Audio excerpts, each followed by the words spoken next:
Welcome back to the deep dive.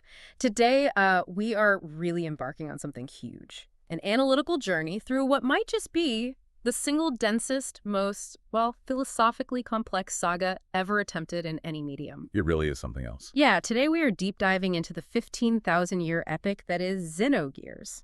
It's a colossal undertaking, honestly. When we looked at the source material you sent over, this isn't just, a fantasy story. It's an entire system of thought built on this incredible technological and mythological foundation. Definitely. It's an epic that, at its core, tries to answer that huge question. The one that's haunted philosophers, theologians, everyone, for ages. What is God? Exactly. And the lore itself, according to our sources, it got so dense, so interconnected, that for dedicated fans, it reached a status close to Holy Scripture. I can see why. What's really mind-boggling is just the sheer tapestry of influences the developers wove together. It's not just one thing. No, it's not simply borrowing ideas here and there. It feels like they're synthesizing, like the bedrock of modern Western thought. It's ambitious stuff. How so? Well, on one hand, you've got these really direct links to Judeo-Christian theology. I mean, the ultimate weapon system is called Does, right? And the first human survivor we follow in the cycle is Abel. Okay. And apparently, early concepts even used the name Yahweh before they changed it to Deus for, localization. That tells you something about the spiritual stakes right from the start. Yeah, that's pretty direct, but it goes beyond just religious mythology, doesn't it? Oh, absolutely. They pull really heavily from continental philosophy. And that's where I think a lot of the intellectual heavy lifting happens. Like what specifically? We're talking Friedrich Nietzsche, his whole concept of self-mastery, the Übermensch. And then right alongside that, these profound models of human consciousness from Sigmund Freud and even Carl Jung. Freud and Jung, too. Wow. Yeah, the ego, superego structure is apparently quite explicit in the main character's internal conflict. And Jung's collective unconscious gets referenced too. Okay, so philosophy, psychology, what else? And then, you layer on top of that the high concept, speculative fiction. They specifically cite the influence of anime director Hideki Anno. Evangelion, right. Exactly. Neon Genesis Evangelion. Yeah. That kind of existential crisis, the giant mechs, the psychological depth, it's all in the mix. So the complexity isn't just like lots of names and dates. No. It's how these massive concepts, philosophy, religion, psychology, sci-fi, are integrated into the actual fabric of the story. The 15,000-year history, the technology, it's all interconnected. Okay. So our mission today then is to try and give you, the listener, a shortcut through this megalithic realm of information, as one source put it. Ulrvigal. We need to decode the philosophical war happening, especially between the main protagonist and antagonist. We need to understand the key technologies, things like the Zohar power system, nanotechnology.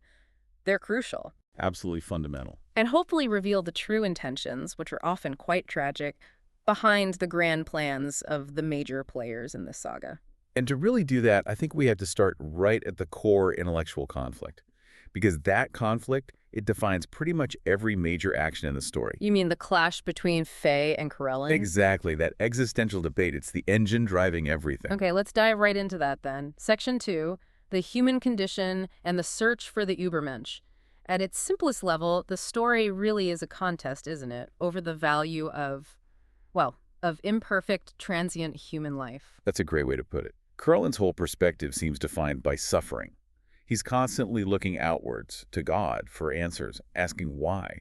Why do we suffer? And because of that focus, he seems to fail to grasp, or maybe just refuses to accept, any inherent value in the messy, short, flawed reality of just being human. He wants something permanent. Yeah. Unified peace. No more pain. Which is contrasted so sharply by Faye's journey. Faye's path is all about self-acceptance, right? Integration. Exactly. The sources point out his internal fragmentation, his multiple personalities, the conflict within him. It's explicitly modeled after Freud's map of the mind. The ids, ego, and superego. Precisely. You've got the id, that sort of raw, destructive, instinctual desire. Then the superego, the heavy, moralizing, often quite repressive conscience. And the ego is Faye himself, struggling to mediate between them. So his growth isn't about getting rid of the bad parts. No, it's about becoming whole. It's about putting those different conflicting pieces together. Like you said, like a complex jigsaw puzzle. Achieving psychic harmony, essentially. And that internal psychoanalytic struggle, Yeah. that leads directly to the Nietzschean idea you mentioned, the Übermensch. Yes, absolutely. By successfully integrating these parts of himself, Faye is striving towards what Nietzsche called the Übermensch, the Overman. Which isn't just a superhero, you said. Right. It's a concept that gets simplified a lot. But the Übermensch for Nietzsche wasn't just about power. It's a moral pioneer, someone who's fully self-mastered, who creates their own value system. They're free from religious dogma, free from the constraints of, herd mentality. They don't need promises of an afterlife or some external salvation to find meaning. That emphasis on creating your own meaning right here, in this life, that seems critical to the Faye-Krellian conflict. It is. Krellian is looking upward, outward for salvation. Faye is forced to look inward, to create his own purpose from the fragments of his trauma. It's a fundamental clash in how they approach the sheer difficulty of existence. And you mentioned Jung briefly, too. Yeah, the sources just touch on it, but they mention Carl Jung and the concept of the collective unconscious being referenced in the lore somewhere. It hints that these individual psychological dramas are maybe playing out against a deeper backdrop. What kind of backdrop? Like a deep, shared, inherited human memories and archetypes. The stuff Jung was into, it adds another layer of depth. It's just a staggering synthesis of ideas. It really is. And what really stands out reading through the analysis of this philosophical core is that the game apparently refuses to just pick a winner. It doesn't say Faye is right and Krellian is wrong, or vice versa. Exactly. It refuses to establish either Faye's path of imperfect striving or Krellian's quest for perfect, painless unity as the single sole truth. Which forces you, the player, or I guess you, the listener trying to understand it, to actually engage with the ideas yourself. Right. It roots both perspectives in real-world philosophical debates that have gone on for centuries. It makes you grapple with determinism versus free will, the nature of God. The story itself becomes like an active philosophical tool. Okay, so this huge philosophical battle, it didn't just start with Faye and Krellian, did it? It feels ancient. It absolutely is. And to really appreciate the scale of their debate and the implications of the technology they're fighting over, we kind of have to spool back, way back, like 15,000 years back, and look at the history the game itself only hints at. Right, the game is just episode V. Exactly, it's the finale. To get the full picture, you need to understand the 4 previous cycles of creation and destruction, which are apparently detailed in this supplementary book, Perfect Works. Okay, let's tackle that history then. Episode 1, The Interstellar War. This is 15,000 years ago. What was happening? Well, humanity wasn't exactly looking for peace. They were interstellar conquerors. They'd already colonized a place called Neo-Jerusalem out in the M24 star cluster of Sagittarius. So spacefaring humanity? Very much so. And the interstellar war intensified precisely because humanity had conquered most of the Milky Way. They were fighting over dominance. And that's when the Deus System comes in. Exactly. The Deus System, this huge biomechanical strategic weapon, it was created out of that desperation, out of that escalating conflict. It was designed to end the war through sheer overwhelming power. Okay, so episode 1 is war and the birth of Deus. Then we jump forward. Episode 2, origins of a new era, 10,000 years ago. Right. This is the pivotal moment of the Eldritch crash. The ship carrying Deus crashes on this remote planet, the one where the game eventually takes place. Deus is stranded, and it begins its long slumber. And Abel is the only survivor. Abel is the sole human survivor of the crash, yes. He basically starts the human cycle anew on this planet. But there's another key figure here, Emperor Cain. Ah, yeah. He becomes like a god to the new humans, right? He does. He's venerated. But here's a crucial detail the sources stress. Cain never intended to liberate humanity or guide them for their own sake. Really? What was his goal then? His mission, right from the moment of the crash, was solely focused on one thing, reviving the Deus System, completing its resurrection program. The worship, the god-emperor status, it was all just a means to that end. Wow, okay. That's cynical. Deeply.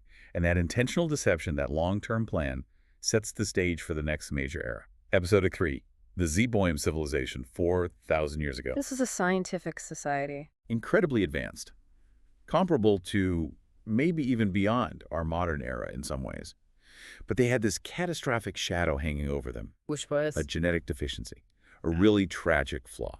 Their lifespans were drastically shortened, only about 30 years, and critically, they lost the ability to naturally have children. Oh man, so they were literally dying out. Exactly. Yeah. Zeboim was racing towards natural extinction, and that desperation, you can imagine, drove incredible technological innovation, but also profound fear. And this is where Kim comes in.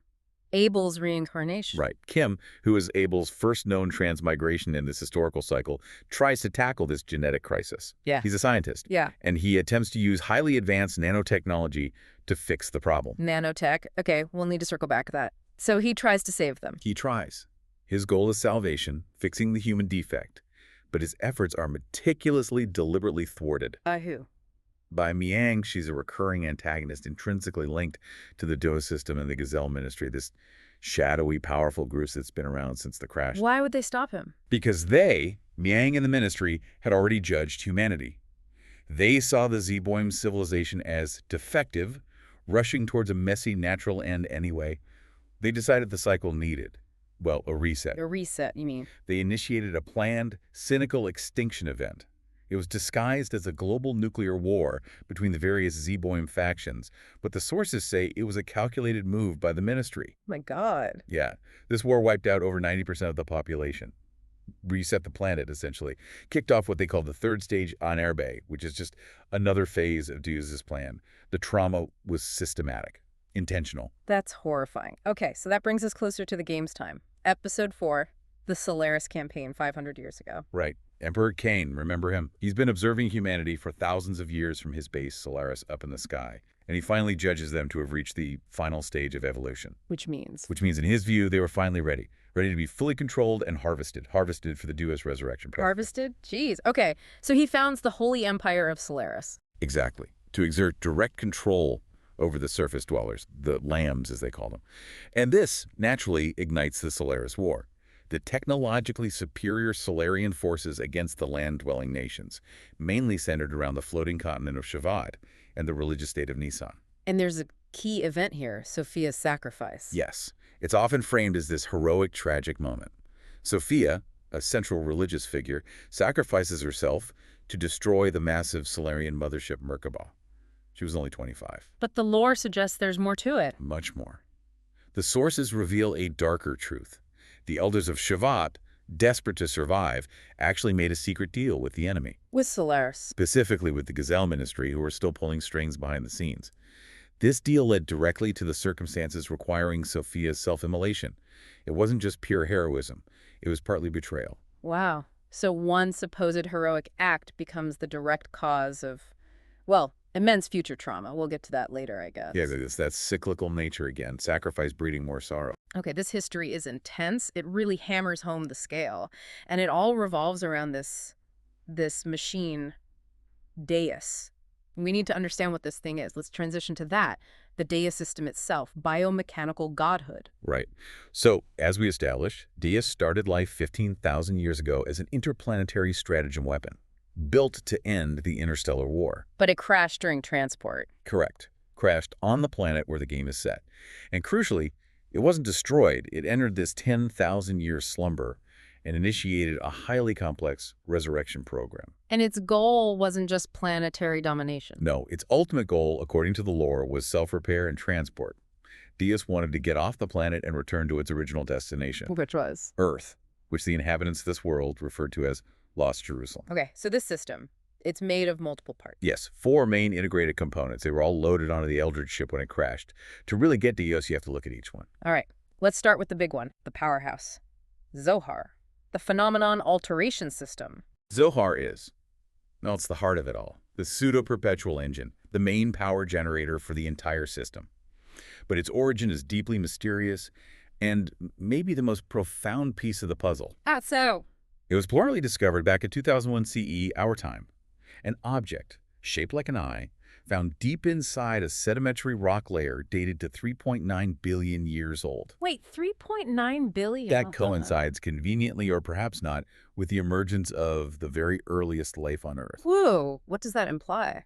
It leads to this absolutely staggering hypothesis, though sources say it's unconfirmed in-universe, that Zohar itself might be the source of all terrestrial life, via something called artificial panspermia, meaning life on Earth, and therefore humanity, might have been engineered from the very beginning, possibly seeded by or through Zohar. Okay, hold on. That changes everything. If Zohar is the origin of life, and Zohar is part of Deus, does that mean humanity was basically engineered as a component for a war machine from the dawn of life itself? It raises those exact, deeply unsettling questions about our fundamental purpose, doesn't it? And you could see how that feeds directly into Krellian's arguments about determinism and fate. Yeah, definitely. Okay, so Zohar is the potentially life-creating power source. What's next? Next is Cadmoni, the bioelectronic brain.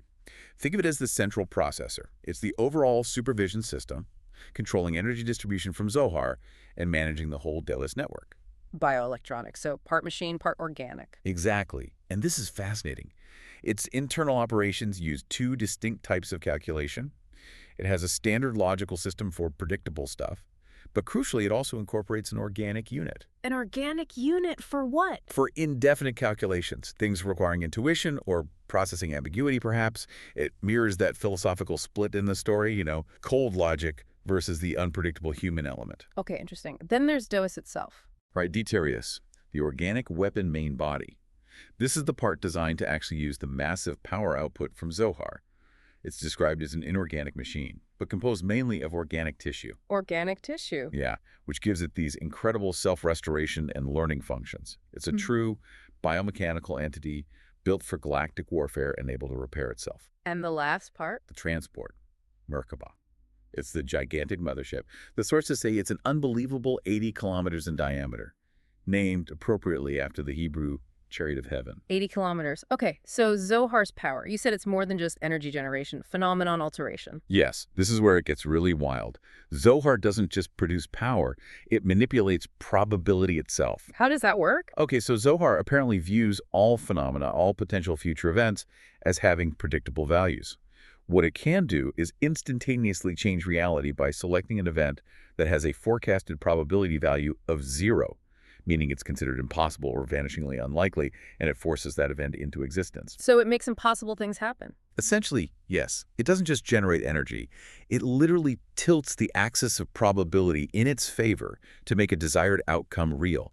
If the chance of winning a battle is 0%, Zohar can just make it 100%. Instantly. It bends the rules of the universe. It's godlike power. Precisely. And this manipulation, this reality bending, creates a kind of link or a road to a higher dimension. This link is called the path of Sephiroth. Sephirah, like the Kabbalah. Exactly. It's explicitly called God's territory in the lore. And for the few humans who can perceive this path, it often appears visually as an image of water, like a fluid gateway between dimensions. Okay, this is getting very metaphysical. It absolutely is. And this dimensional breach is where the real horror, the human tragedy, arguably begins.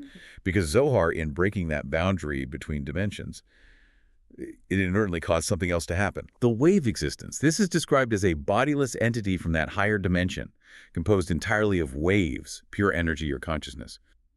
When Zohar tore open the path of Sephiroth, the wave existence sort of trickled down and became trapped inside the Zohar system. Trapped. An entity from another dimension is trapped inside the machine. Yes, and this trapped entity is the key. Because it's unstable, its energy flow isn't right within our dimension, so it influences Deus's self-restoration program. How? The wave existence, or perhaps Zohar channeling it, calculates that the best way to stabilize its own energy flow and fully restore the Deus system is through the mass production of humans on the planet. Wait, mass-produce humans? Why? To use them as spare parts, biological components to integrate into the Deus system, stabilize the energy, and complete the repairs. Spare parts. So humanity isn't just engineered. We're crop, a resource to be harvested for this machine god and the entity trapped within it. That's the horrifying implication, yes. We are a regenerative, arguably disposable resource from the system's perspective. And this connection, it's codified somehow. It is. Within Cadmoni, the bioelectronic brain, its organic elements are broken down into 3 categories that define the human link. Okay, what are they? First, there's persona. This represents the human factor, consciousness, perhaps, the very thing needed for Cadmoni's indefinite calculations. Right. Second, anima. These are the actual organic composition materials derived from humans. They act as stabilizers and, importantly, as mini-terminals for Zohar, allowing energy to be channeled through biological forms. Mini-terminals. Okay. And the third? Animus. This refers to humans themselves, the physical bodies, manufactured from something called the animus substance. They serve as the raw material, the source for both persona and anima. Manufactured. So the implication is that humans on this planet aren't even naturally evolved. They're constructs. The lore leans heavily that way, yes. Yeah. Products of the Deus System, ultimately designed to be reabsorbed. That fundamentally changes how you have to view every single conflict, every death, every tragedy in the story. It really does. It suggests that every time a human dies, their energy, their substance, might just be returning to the machine, like defective inventory being recycled. Okay, wow. Let's shift gears slightly. How does this vast, horrifying system translate into the more visible technology, the stuff the characters actually use? Let's talk Section 5. Gears, nanotechnology, and military control. Right. Because this technology isn't just background lore. It dictates who holds power, who controls life and death on a daily basis in this world. Starting with the most iconic tech, the gears, the giant robots. Yep. These massive mechanized suits. They weren't originally designed on this planet. They were standard equipment back on the Eldridge starship. They're relics of that interstellar war era. And they run on Zohar's power. Exactly. They're essentially slave machines that draw power wirelessly, presumably from Zohar, the master generator. How's their power controlled? Is it just unlimited? No, and this is important for the power dynamics. Their output is regulated by something called a marking, or an energy rating. It functions like a limiter, a cap, on how much power they can draw from the Zohar network. Okay. And there are different types of gears. Yes. The standard ones are called Gear Asa. These are your normal mechs. But then you have the much more powerful variants, the Gear Bara, which are often called Omnigears. What makes them Omni? They're special because they have two key components integrated. First, an anima container. This acts like a localized mini Zohar terminal, allowing for a much stronger connection to the power source. Okay, so better power access. What's the second thing? An animus, which, remember, is the human pilot. The pilot isn't just controlling the machine. They are biologically and psychically linked to it. Ah, so it's that fusion again, man and machine. Precisely. That fusion grants the Omnigear significantly enhanced access rights to Zohar's power. It's the pilot's own anima, their life force or potential interfacing through the container, that unlocks the massive power boost. It gives them far greater abilities. Got it. So gears are Zohar-powered extensions of human will, essentially. But what about that other tech you mentioned earlier, nanotechnology? Right. Nanotech becomes a really central theme and plot device, especially emerging from the time of that Zeboim civilization, Episode 3. And it's incredibly potent here. Terrifyingly so. We're talking microscopic machines, just 1 nanometer in size, and they're capable of restructuring matter itself down at the molecular, even subatomic level. So they can build or destroy anything. Pretty much. Because they operate at the fundamental level of matter, the lore actually describes them as the potential god of all creations.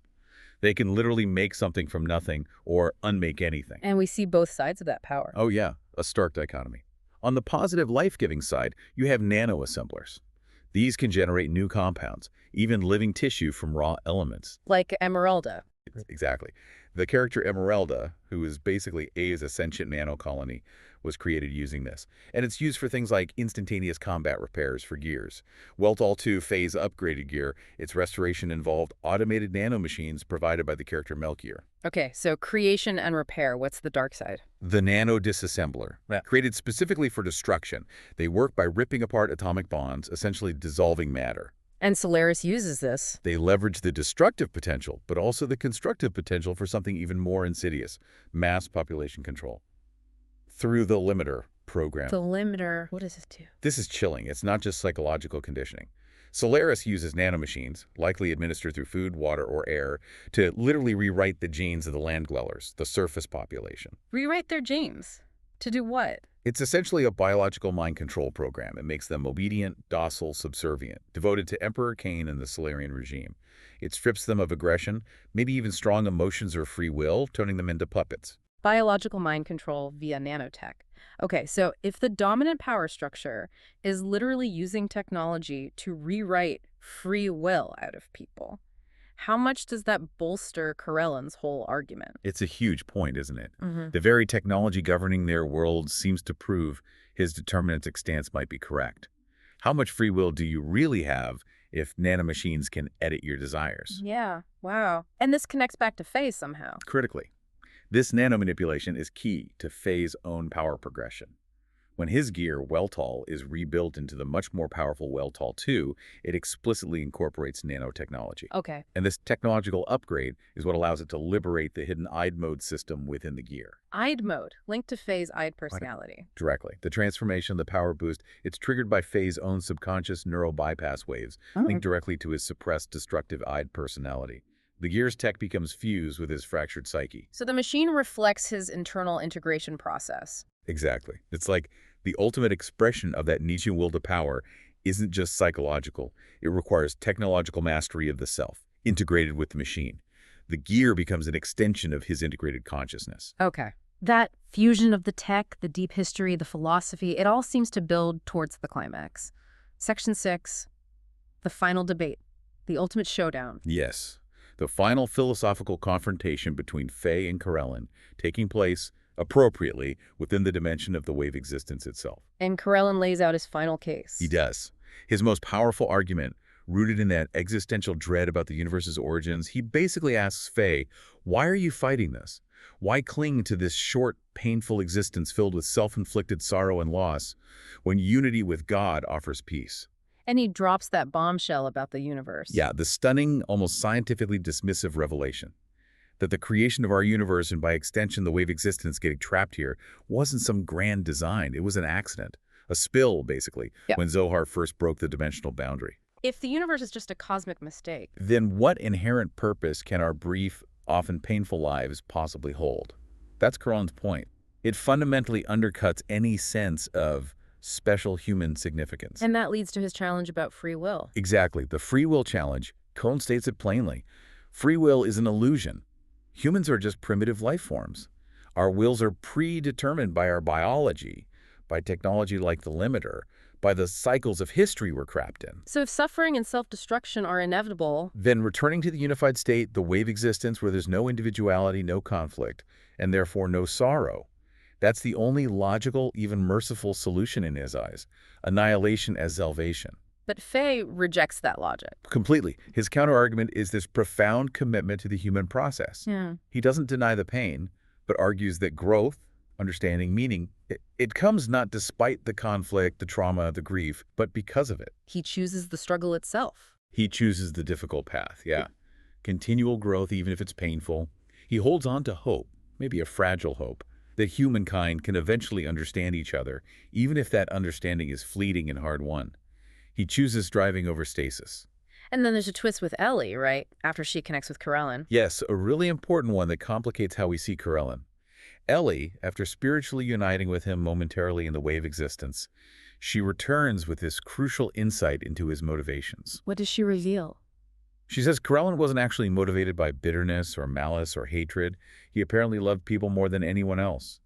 His actions, however horrific, came from a place of deep, sorrowful love. Love. How? He genuinely intended to save humanity from their inherent nature, their cyclical tendency to hurt each other.